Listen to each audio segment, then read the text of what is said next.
This show may be one of the blandest shows after it ends. We won't know until we watch it, but one of the things that I like to say about this show is the beginning did it right. Now, I don't know about all these pronouns and things and whatnot, so I'm just going to talk about the girl's past or whatever when he was a dude. There's a guy named Digibro who I watched all the time. I went through his whole not whole catalog, but I would say I think he had like 10,000 videos. I swear I've watched about 3,000 of his videos of just like everything he made. I just watched and I just watched and I watched.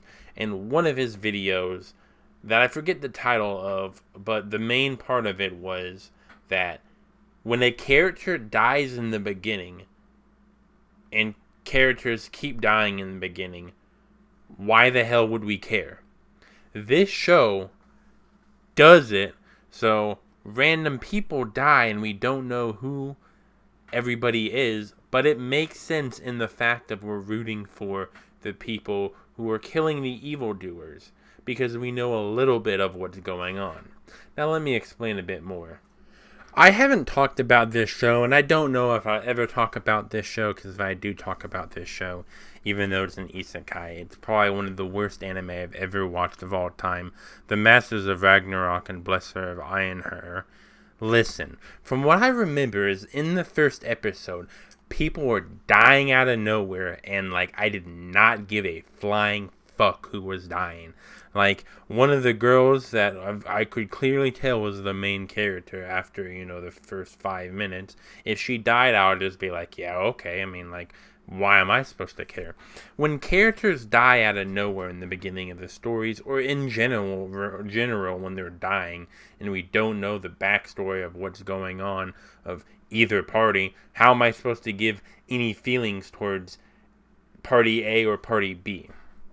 In the show of give me a second. The world's finest assassin gets reincarnated in another world as an aristocrat. We see some shady shit going on where girls are getting fluffed up and we see people with masks and oh, what do we know? Apparently, well, they're bad people trying to buy girl slaves and you know what they're going to do to those girls. Come on.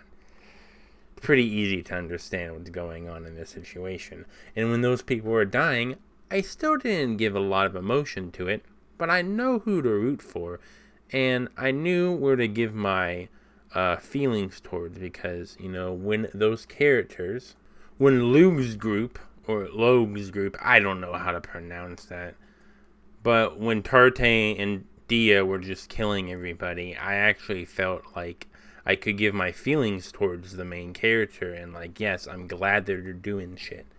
See, random slaughter makes no sense. If I can't give any feeling towards these people, why would I care? When I see two humans fighting, it's like, oh yeah, two freaking human nations fighting or whatever, two groups of people. I guess when random people are being slaughtered by a random ass beast and whatever, I guess I can give some sort of feeling of like, oh, I'm so glad I'm not these human beings, but still, it's like really, it's at that point, it's still like I don't care what's going on.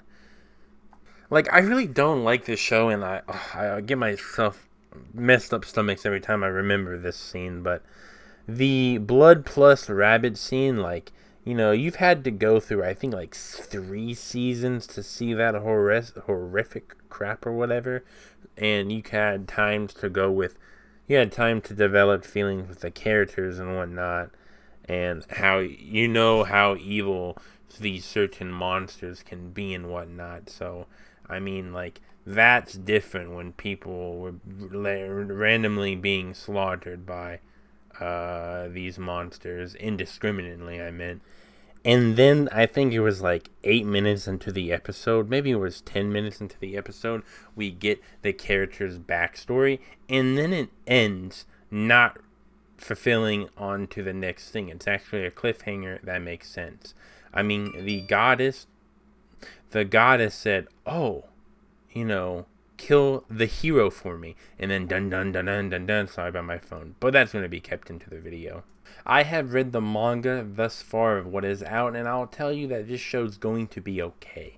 It really depends on how it was adapted, and for the short video that I'm going to make, I want to say the opening was very underwhelming. I did not expect that to be from this show. I guess it's better than having an overhyped show, but to me it was a little bit of a letdown. But hey, I actually should be happy that they're trying something new.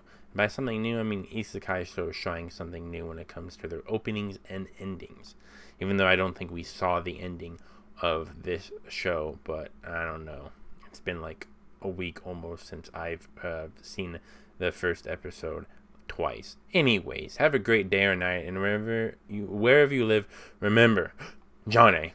Also, I know I've been gone for a while, but this style of video and editing does not completely show you what I am fully capable of.